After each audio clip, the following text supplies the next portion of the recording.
मेरा नाम सोनम है। मैं गाजियाबाद की रहने वाली हूँ। मैं एक बहुत ही बड़े परिवार से हूँ। मेरे पापा इलेक्ट्रॉनिक्स के एक बहुत बड़े व्यापारी हैं और उनका एक दोस्त है मनोहर, जो कि पापा की कंपनी में पार्टनर भी हैं, जिनको मैं चाचा कहती हूँ। वो कनाडा में रहते हैं और वहीं से हमारा बिजनेस संभालते हैं। वह बिजनेस के सिलसिले में ही भारत आते हैं। इस बार कई सालों बाद वो भारत आए थे, तो वह पापा को सरप्राइज देना चाहते थे, तो वो पापा को बिना बताए ही भारत आ गए।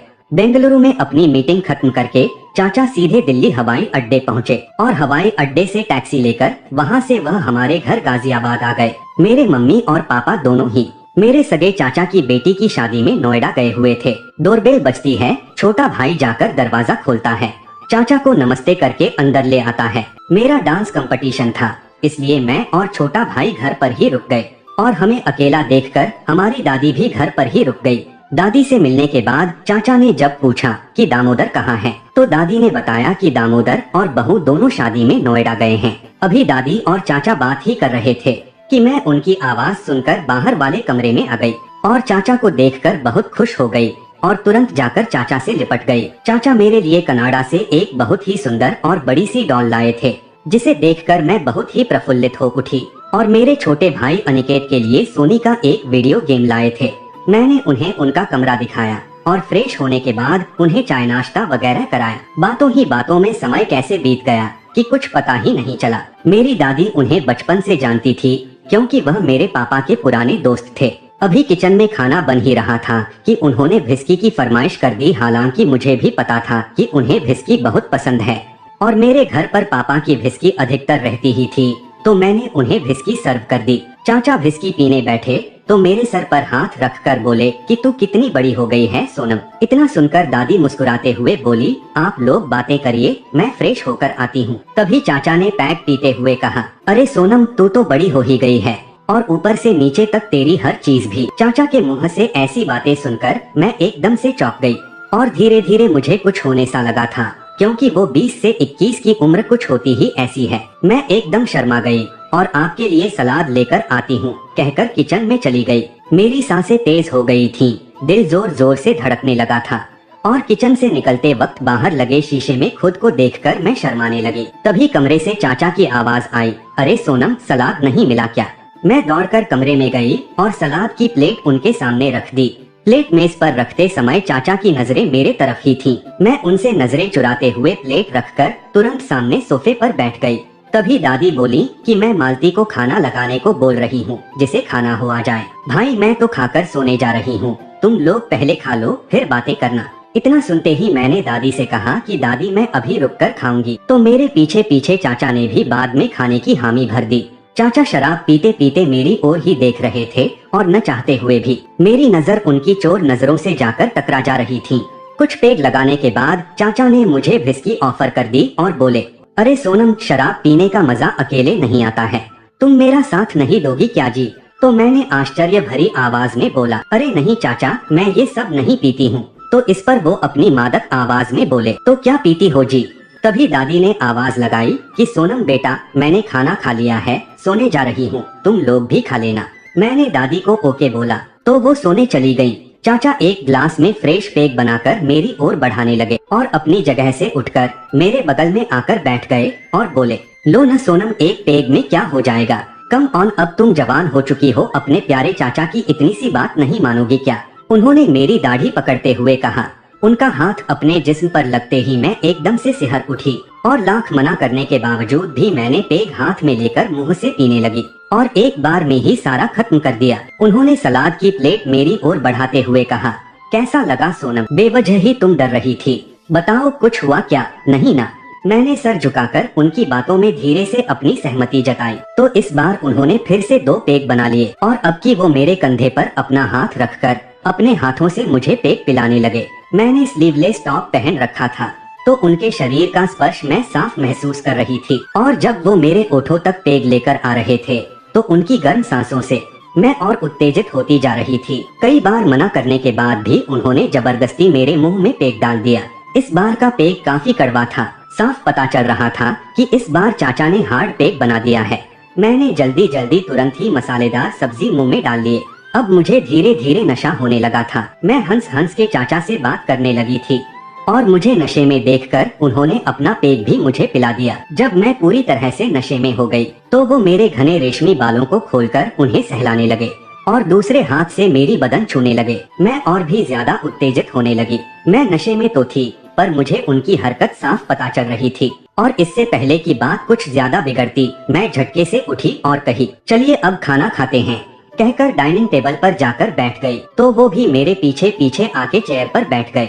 मैंने जल्दी जल्दी थोड़ा सा खाना खाया और चाचा के उठने से पहले ही अपने कमरे में जाकर लाइट बंद करके लेट गई। मैं काफी देर से सोने की कोशिश कर रही थी पर मुझे नींद नहीं आ रही थी। मुझे बार बार चाचा की हरकतें याद आ रही थी। तभी मेरे कमरे का दरवाजा खुलता है और लाइट जल जाती है। चाचा मेरे बिस्तर के पास आकर मेरी चादर खींचते हुए कहते हैं कि उठ जाओ सोनम, मैं जानता हूँ तुम्हें नींद नहीं आ रही है। उनकी आवाज सुनकर मैं सोने का नाटक करने लगी। डर के मारे अंदर ही अंदर मेरी सांसें तेज हो गई। मुझे चाचा की हरकतों में हवस साफ दिख रही थी। छोटा भाई दूसरे कमरे में सो रहा था और दादी भी गहरी नींद में थी। मैं भी नशे में थी। मुझे डर लग रहा था कि अगर मैं दादी को अपनी मदद के लिए बुलाती हूँ और अगर वो मुझे नशे में देख लेंगी तो मेरी तो खैर नहीं, और अगर ये नशे वाली बात मेरे पापा को पता चली तो वो तो मुझे मार ही डालेंगे। मैं एक अजीब सी दुविधा में थी। इतना ज्यादा डर में होने की वजह से मेरा नशा लगभग खत्म हो गया था। मैंने अपनी चादर को जोर से पकड़ रखा था और डर से अपनी आंखें मूंद रखी थी। मैंने अपने होठों को अपने दांतों से इतनी तेज दबा रखा था कि मेरे होंठ कट गए थे। तभी चाचा ने उठो सोनम उठो कहते हुए मेरी चादर जोर से खींच के मुझसे अलग कर दी। चादर हटने के बाद मैंने तकिए में अपना चेहरा छुपाकर अपने पैरों को जोर से सिकोड़ लिया।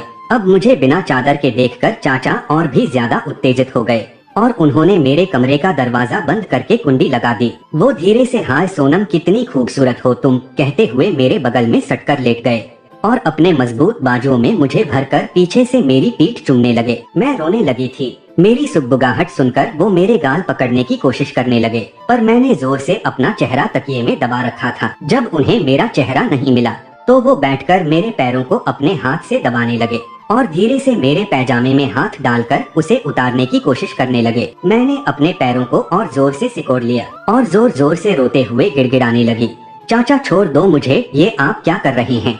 मैं आपकी बेटी की तरह हूँ, प्लीज छोड़ दीजिए मुझे। पर उन पर तो जैसे आज हवस का भूत सवार था। उस समय तो ऐसा लग रहा था कि आज वो मुझे चबा ही जाएंगे। उन्होंने मुझे कहा, सादी अब तू जवान हो गई है, तेरा बॉयफ्रेंड नहीं है क्या?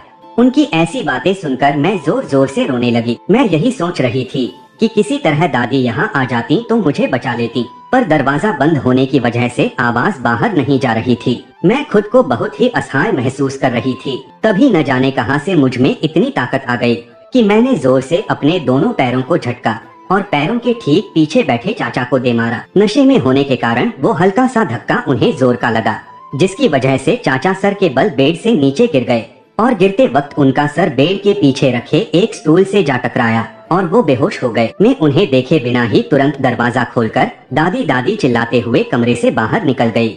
मेरी चीख सुनकर दादी तुरंत उठ गई और मुझे पकड़कर अपने सीने से लगा लिया। उन्हें लगा कि मैंने कोई बुरा सपना देखा है, पर मेरी हालत देखकर, मेरे बिखरे हुए बाल और रोने से सुजी हुई आंखें देखकर वो घबरा गई और पूछने लगी, क्या हुआ बेटा, क्या हुआ बोलो। तो मैंने एक वाक्य में उन्हें सब बता डाला। मैंने कहा कि दादी मुझे बचा लो, चाचा मेरा रेप कर रहे हैं। और इतना कहते ही मैं खुद को उनके सीने में छुपाकर जोर जोर से रोने लगी। दादी एकदम हैरानी से मुझे कस के पकड़कर, कहाँ है वो नीच, कहते हुए उठ खड़ी हुई और मेरे कमरे में पहुंची। कमरे में पहुंचते ही हमने देखा कि एक गाढ़े खून की धारा बेड के नीचे से बहकर दरवाजे की तरफ आ रही है, जिसे देखकर मैं जोर से चिल्ला उठी। दादी ने मुझे चुप कराने की कोशिश की, पर मैं चिल्लाए जा रही थी कि मैंने नहीं मारा है, इन्हें मैंने नहीं मारा। दादी ने बिना समय गवाए झट से एम्बुलेंस को बुलाया और चाचा को हॉस्पिटल पहुंचाया और साथ ही साथ फोन करके मम्मी पापा को भी जल्दी हॉस्पिटल आने को बोला। कुछ ही घंटों में मम्मी पापा भी घबराए हुए हॉस्पिटल पहुँचे और मुझे सही सलामत देखा तो उनकी जान में जान आई। उन्होंने हैरत से दादी से पूछा कि कौन एडमिट है माँ, इतनी जल्दी हमें क्यों बुलाया? तो दादी बोली कि रुके रहो, सब बताती हूँ। थोड़ी ही देर में डॉक्टर आता है और दादी से कहता है कि अब डरने की बात नहीं है, मनोहर अब खतरे से बाहर है। मनोहर का नाम सुनते ही पापा घबराकर अंदर जाते हैं और अपने दोस्त को इस हालत में देखकर परेशान हो जाते हैं। उनके मन में बहुत सारे सवाल गूंजने लगते हैं कि ये इंडिया कब आया, घर कब आया, चोट कैसे लगी, वगैरह वगैरह। तभी पीछे से दादी पापा को आवाज लगाती हैं कि परेशान मत हो दामोदर, घर चल सब बताती हूँ। सुबह हो चुकी थी। हम लोग मनोहर चाचा को डिस्चार्ज करा के घर ले आए। उनका सारा नशा अब उतर चुका था, इसलिए वो किसी से नजर नहीं मिला पा रहे थे। पापा उनसे बार बार पूछ रहे थे कि आपको चोट कैसे लगी, पर वो कुछ नहीं बता रहे थे। पापा ने दादी से पूछा तो दादी ने चिल्लाते हुए कहा कि इसी नीच से पूछो कि इसे चोट कैसे लगी। दादी के मुंह से ऐसी बातें सुनकर पापा को कुछ कुछ शक होने लगा। उन्होंने दादी को डांटते हुए पूछा कि साफ साफ क्यों नहीं बताती हो आप। तो दादी ने भी झुंझलाते हुए बोल दिया कि ये नीच तुम्हारी बेटी का रेप कर रहा था। दादी के मुंह से ये सुनकर मम्मी वहीं सोफे पर गिर गईं और फटी आंखों से पापा मनोहर चाचा की ओर देखने लगे। चाचा तुरंत ही मुकर गए, बोले नहीं यार तेरी माँ झूठ बोल रही, ऐसा कुछ भी नहीं है। तो इतना सुनते ही दादी दौड़ के कंप्यूटर के पास गई और मेरे कमरे में लगे कैमरे की रिकॉर्डिंग दिखाने लगी। उसमें साफ दिख रहा था कि चाचा किस तरह से मुझसे जबरदस्ती कर रहे थे। पापा ने रिकॉर्डिंग देखते ही चाचा को एक जोरदार थप्पड़ मारा और इससे पहले कि चाचा अपनी सफाई में कुछ कहते, उन्हें फिर एक थप्पड़ जड़ दिया। पापा गुस्से में अपनी कार की तरफ भागे और कार से अपनी पिस्तौल लाकर चाचा के ऊपर तान दी। ये देखकर मम्मी और दादी उन्हें पकड़ने लगी। बड़ी मुश्किल से पापा काबू में आए, पर उन्होंने कहा कि ठीक है, मैं इसे नहीं मारूंगा पर इसे जेल भेजूंगा। तभी मैंने पापा से रिक्वेस्ट की कि चाचा को जेल न भेजें, नहीं तो पिंकी की जिंदगी खराब हो जाएगी। पिंकी मनोहर चाचा की बेटी थी, वो भी मेरे ही बराबर थी, पर उसकी माँ नहीं थी। चाचा के अलावा उसका इस दुनिया में कोई नहीं था। मेरे कई बार कहने पर पापा ने मेरी बात मान ली और उसी दिन पापा ने उन्हें अपनी पार्टनरशिप से हटा दिया और उनके हिस्से के 25 लाख रुपए उन्हें देकर उन्हें कंपनी से भी निकाल दिया। अब मनोहर चाचा का हमारे यहाँ से रिश्ता पूरी तरह से खत्म हो चुका है। अब वो क्या करते हैं क्या नहीं, हमें कुछ नहीं पता, पर उस दिन की घटना से मुझे गहरा सदमा पहुंचा है। अब मैं घर पर अकेले रहने से बहुत डरती हूँ। हमें कभी भी अपने परिवार के अलावा किसी पर भी हद से ज्यादा भरोसा नहीं करना चाहिए और कोशिश यही करनी चाहिए कि ऑफिस की दोस्ती ऑफिस तक ही रहे। तो दोस्तों, ये कहानी आप लोगों को कैसी लगी है कमेंट करके आप लोग जरूर बताइएगा। मिलते हैं एक नए कहानी के साथ, तब तक के लिए